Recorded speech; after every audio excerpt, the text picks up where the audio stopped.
Film dibuka dengan menampilkan sebuah truk pengangkut uang milik perusahaan swasta bernama Vortico.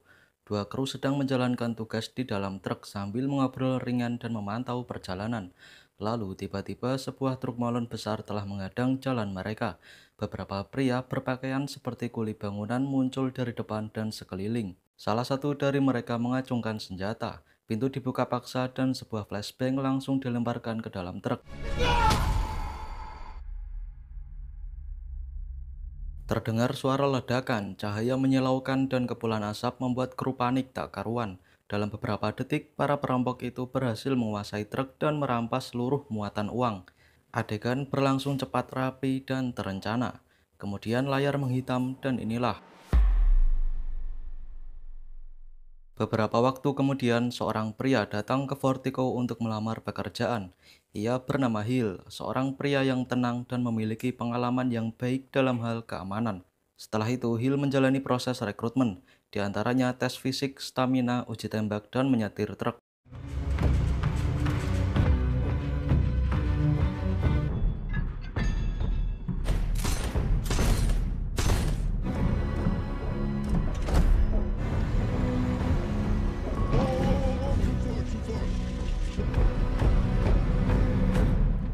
Semua berjalan cukup baik, tapi tidak sempurna.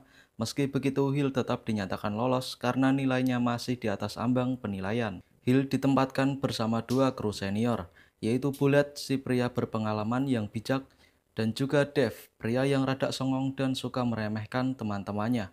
Not a good help. You're making friends already. We ain't the predators. We're the prey. Hari pertama, Hill mendapat tugas untuk memindahkan uang dari bank. Semua terlihat normal dan juga aman. Hingga di sore hari, mereka telah selesai dan dapat kembali menuju markas. Kemudian saat tapping absensi, Hill terlihat memandangi seluruh kartu anggota dengan serius. Seakan ada rahasia dan tujuan lain yang sedang Hill lakukan. Di malam hari, Bullet mengajaknya main biliar dan minum bir bersama rekan-rekan yang lain untuk sekedar bersosial dan berbaur dengan sesama. Tetapi ada seorang rekan yang sedikit tidak suka dengan karakter Hill, karena dirasa Hill berlagak sok keren dan jarang sekali untuk bicara. Namun Hill tak menanggapinya dengan serius dan membalas hingga membuatnya langsung terdiam. You're a real social magician.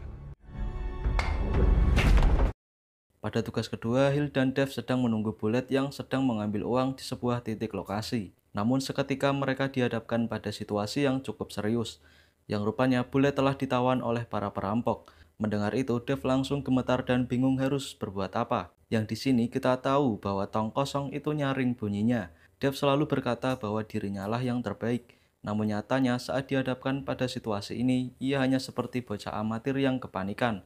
Berbeda dengan Hill, ia justru sangat tenang dan mampu memilih opsi yang terbaik. Alih-alih pergi mengamankan angkutan, Hill memilih untuk menuruti arahan perampok demi menyelamatkan temannya.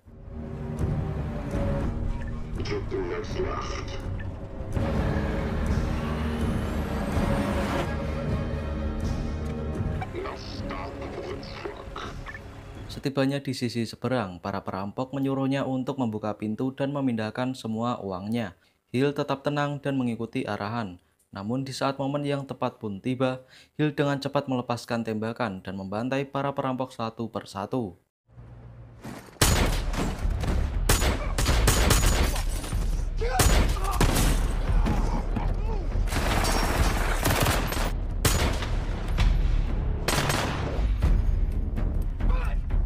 Who is this fucking lunatic?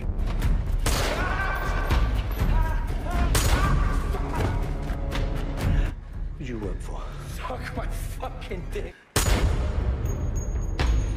Dengan begitu mudah, Hill dapat menghabisi perampok dan juga menyelamatkan Bullet, hingga membuat Dev terpukau oleh aksinya. Begitupun para direksi yang juga sangat kagum sekaligus curiga dengan siapa sebenarnya sosok Hill.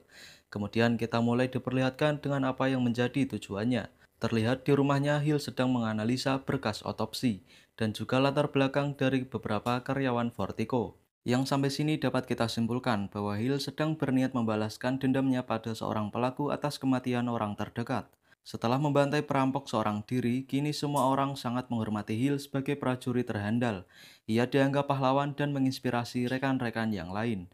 3 bulan kemudian, Hill sedang menjalankan tugas bersama Bullet. Di sini, truk mereka kembali dihadang oleh para perampok. Mereka langsung mengepung dan membutakan kaca depan. Seluruh ruang dipenuhi oleh asap buatan, dan para perampok memaksa mereka untuk menyerah dan keluar.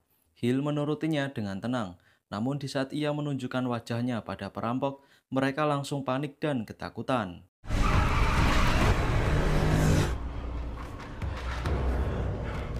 What the fuck was it, Mike? Kejadian itu tentu membuat Pak Mandor kebingungan dan seakan tak percaya dengan apa yang terjadi. Bagaimana bisa para perampok langsung lari terbirit-birit hanya setelah melihat wajah Hill? Namun si bos tak ambil pusing dan mengucapkan terima kasih, karena Hill telah menjalankan tugasnya dengan sangat baik. Saat tapping pulang, seorang rekan bernama Dana terlihat menyukai sosok Hill. Kemudian kita berpindah pada Dev dan Bullet. Mereka tak paham dan masih mencerna dengan hal yang baru saja Bullet saksikan. Semua ini mulai terasa janggal dan tidak masuk di akal, karena seolah-olah para perampok telah mengenali Hill, dan perasaan mereka mengatakan jika Hill adalah orang yang sangat ditakuti di dunia gelap. Lalu kita berpindah pada Hill yang telah selesai memakai Dana, dan kemudian Hill tiba-tiba kembali dalam mode serius. Ia menginterogasi Dana soal tumpukan uang yang ditemukan di rumahnya. Dan ternyata Hill telah lama mencurigai Dana sebagai orang dalam yang membantu perampokan. Dengan tenang Hill menanyakan dari mana asal uang tersebut. Dana terus berbohong, namun saat ia sadar jika ancaman Hill tidak main-main, ia pun akhirnya jujur bahwa ia hanya pernah bersekongkol dengan staf bank dan meluputkan sejumlah uang dalam pencatatan. Hanya itulah kejahatan yang pernah ia lakukan demi mendapatkan uang yang cukup untuk tabungan pensiun. Film kemudian mundur ke 5 bulan yang telah lalu. Kita diperlihatkan dengan siapa Hill sebenarnya. Hill adalah bos mafia besar dari Inggris. Ia mempunyai putra bernama Doggy yang hari itu ia ajak keluar untuk menghabiskan waktu bersama selagi libur sekolah. Doggy tidak tahu apapun tentang urusan gelap ayahnya. Hari itu Hill sedang tidak dalam mode kerja. Tetapi Mike, ajudannya menelpon. Ia meminta Hill untuk memantau lokasi target perampokan mereka. Orang yang diutus sedang dalam masalah karena kecelakaan, dan hanya Hill yang saat ini berada paling dekat dengan lokasi. Hill awalnya menolak karena ia sedang menikmati waktu bersama anaknya. Namun Mike menjelaskan bahwa ia hanya perlu memantau kemana arah truk uang yang akan lewat. Hanya itu yang perlu dilakukan, dan Mike kembali meyakinkan bosnya bahwa itu sangat aman dan tidak ada bahaya. Hill pun akhirnya setuju dan segera berangkat. Starving, Fessy burrito. Sure. Setelah sampai, Hill izin ke anaknya untuk membeli makanan di pinggir jalan. Kemudian Hill kembali menelpon ajudannya dan memberitahukan bahwa truk uang mengambil jalur ke arah kanan. Kita pun akhirnya tahu bahwa ini adalah adegan yang ada pada awal film, yang dimana truk uang milik Vertigo sedang dirampok oleh sekelompok orang, dan itu bukan dari kelompoknya Hill. Lalu salah seorang dari perampok mendatangi Doggy dan menyuruhnya untuk keluar. Dengan tangan gemetar, anak itu berusaha menghubungi ayahnya, namun tak dapat tersambung karena Hill sedang berkomunikasi dengan Mike.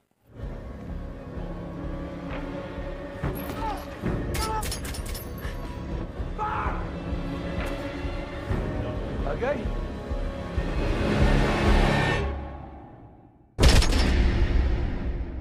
Ya, perampok itu menembak Doggy yang dikhawatirkan akan menjadi saksi dalam perampokan mereka. Hill datang dengan terlambat dan ia pun juga langsung ditembak hingga jatuh tergeletak. Dalam sisa-sisa kesadaran, Hill memandangi wajah para perampok dan menyimpan dendam yang begitu besar. Beberapa waktu pun berlalu. Hill telah sadar dari operasi berat yang dilaluinya. Namun putra kesayangannya tak selamat dan meninggalkan duka yang teramat berat. Begitupun istri Hill yang menyalahkannya atas kematian putra mereka. Kemudian Hill menemui koneksinya yang menduduki jabatan di lembaga intelijen. Ia meminta petunjuk mengenai kelompok yang telah membuat putranya tewas. Orang itu hanya dapat memberikan daftar kasar yang belum pasti valid kebenarannya. Untuk itu, Hill meminta izin pada koneksinya untuk bertindak dan mencari pelaku menggunakan caranya sendiri. Be mindful that I can only look confused for so long.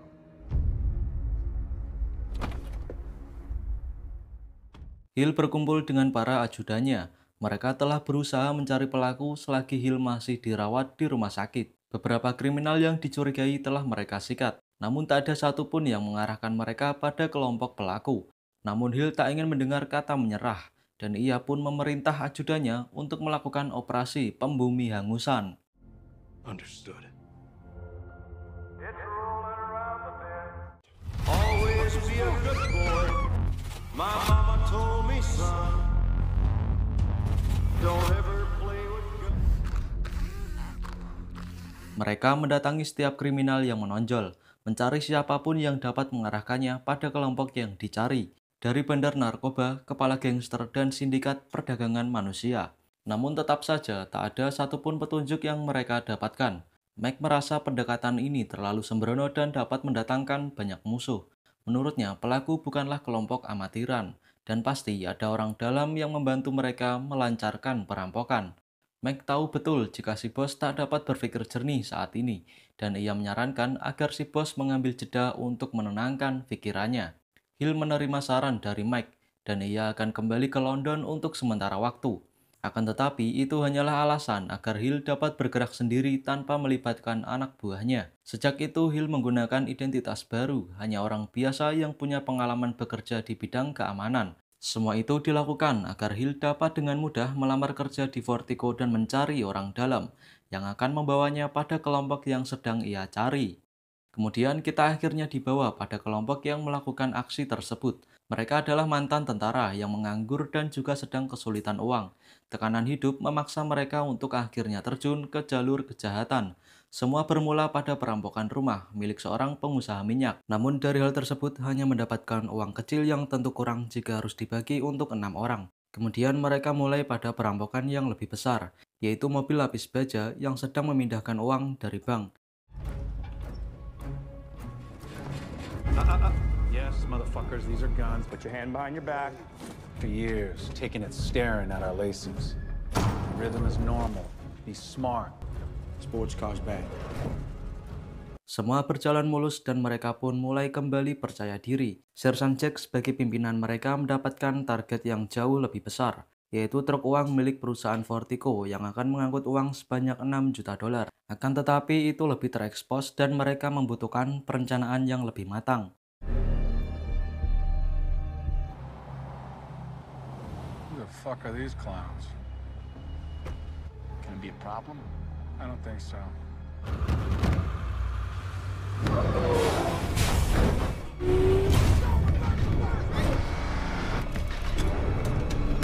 Fucking look at me! Out of the fucking car! That fool! Let's go to the fucking ground! Tires now! Two black and white en route, 2 minutes away.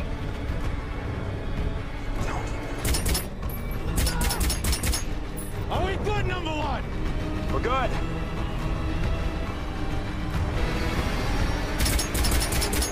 He shot a fucking kid! Take the legs!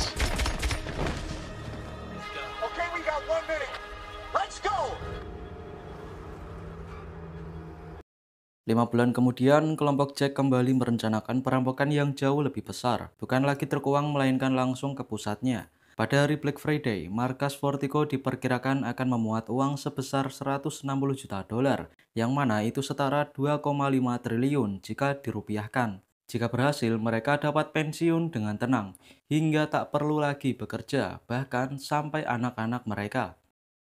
2 bulan kemudian, hari Black Friday pun telah tiba. Hari itu, ekonomi berputar dengan sangat cepat. Para teller akan terus menghubungi untuk menggunakan jasa Vertigo. Semua kru harus meningkatkan fokus dan juga kewaspadaan, karena uang yang masuk hari ini jauh lebih besar dari hari-hari biasanya. If you got it. Let's get going, Agent.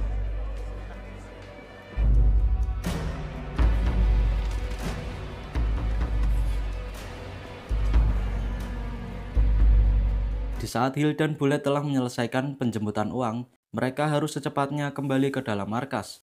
Namun di momen itu, Bullet pun mengatakan hal yang cukup mengejutkan. Ia mengaku jika dirinya adalah orang dalam yang telah membantu teman-temannya merampok Vertigo. Kali ini kelompoknya akan mengincar markas, dan ia membutuhkan Hill untuk tetap hidup karena tanpa anggota kru yang lengkap, truk dilarang masuk dan harus diperiksa lebih lanjut. Hill tidak begitu terkejut. Dalam hati, ia menerima informasi ini sebagai konfirmasi bahwa kelompok yang selama ini ia cari akan segera muncul. Sebagai permulaan, Bullet telah mengosongkan senjata milik Hill, dan Bullet juga memberikan jaminan hidup selama Hill tidak mengganggu teman-temannya dalam melakukan perampokan.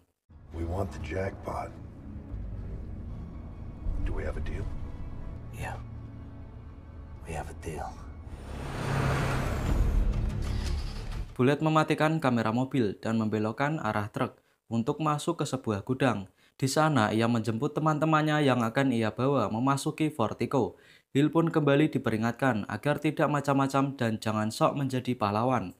Tangan Hill diikat, perampok naik ke truk dan segera mereka pun berangkat untuk mengincar hadiah utama.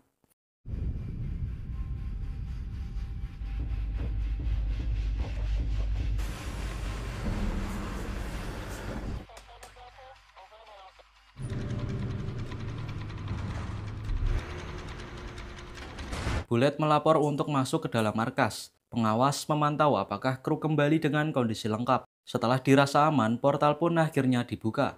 Bullet bersikap tenang dan berakting agar semua orang tidak curiga. Dengan senyap, para perampok pun keluar dan menodong pegawai agar tidak mengeluarkan suara. Kemudian mereka berpencar untuk melakukan tugasnya masing-masing. Sebagian ke ruang penyimpanan dan sebagian mengatasi ruang kontrol. Kemudian baku tembak pun terjadi secara frontal dan menegangkan.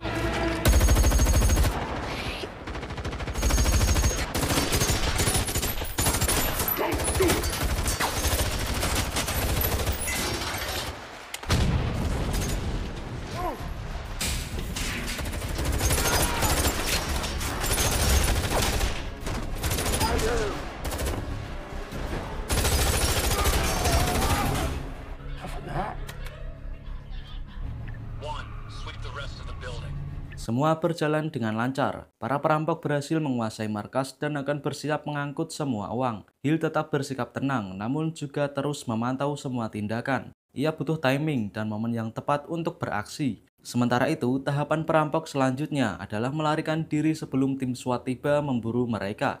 We will have 8 minutes until SWAT arrive.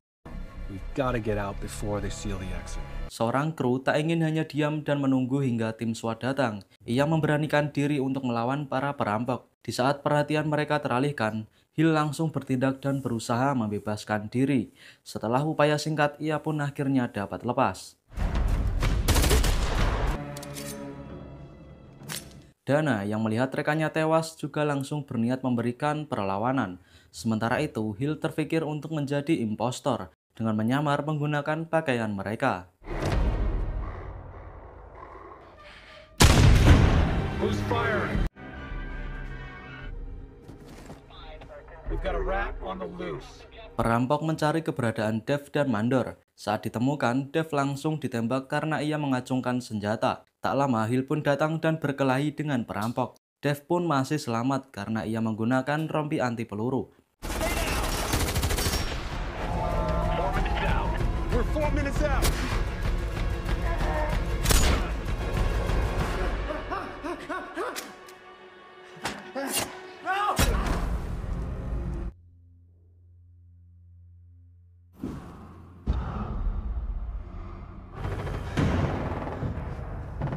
Dev tak ingin jadi pengecut dan akan ikut maju melawan para perampok.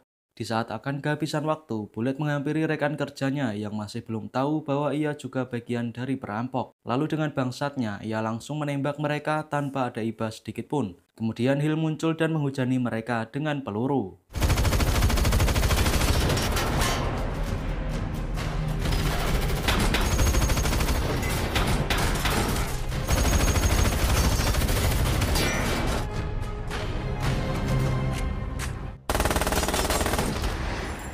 Sangat disayangkan Hill kehabisan peluru dan ditembaki oleh Bullet. Begitupun Dev yang juga ditembak saat ia mengira Bullet masih menjadi temannya. Setelah semua bersih, para perampok segera meninggalkan markas Vertigo. Hill tergeletak lemah dan hanya bisa pasrah melihat pelaku pembunuh anaknya kembali lolos dengan mudah.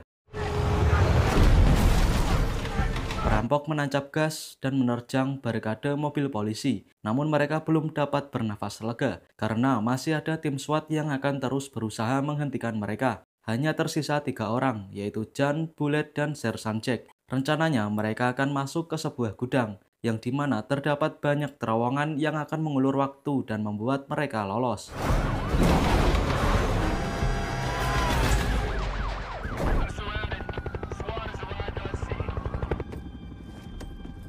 Sersan sangat tahu karakter dari Jan, yang mana ia akan serakah di saat ada kesempatan dalam kesempitan. Untuk itu, Sersan berjaga-jaga dan meraih sepucuk pistol. Namun kondisinya begitu lemah, dan benar saja Jan membunuh Sersan yang tak berdaya, karena ingin menguasai hasil rampokan seorang diri. Happen to men when they smell that much cash. mean he's not coming? He's fucking dead, Bullet.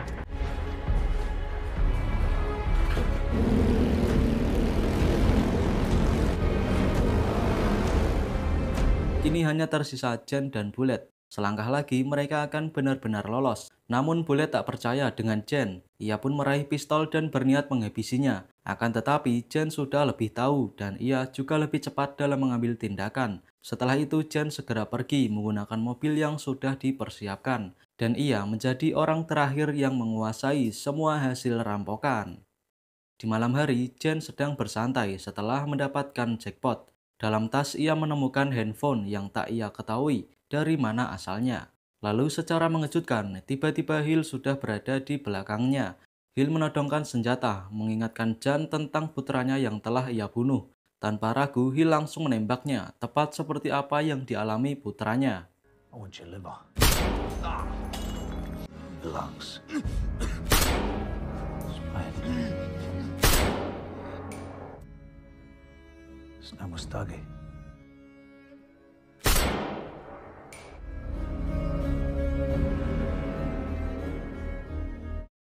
Balas dendam kini telah tuntas dengan cara yang dingin, tenang, dan memuaskan. Setelah itu, Hill keluar dari apartemen, menyerahkan uang rampokan dan berterima kasih pada koneksinya. Film pun tamat. Pesan yang dapat kita ambil dari film ini, balas dendam memang bukan hal baik untuk dilakukan, namun tak ada harga yang dapat mengobati rasa kehilangan. Pembalasan terkadang memang diperlukan, bukan untuk menyembuhkan tapi untuk menutup luka yang tak bisa ditutup oleh kata-kata. Saya Lan pamit undur diri, terima kasih telah menonton dan sampai jumpa lagi di alur film selanjutnya. Bye-bye.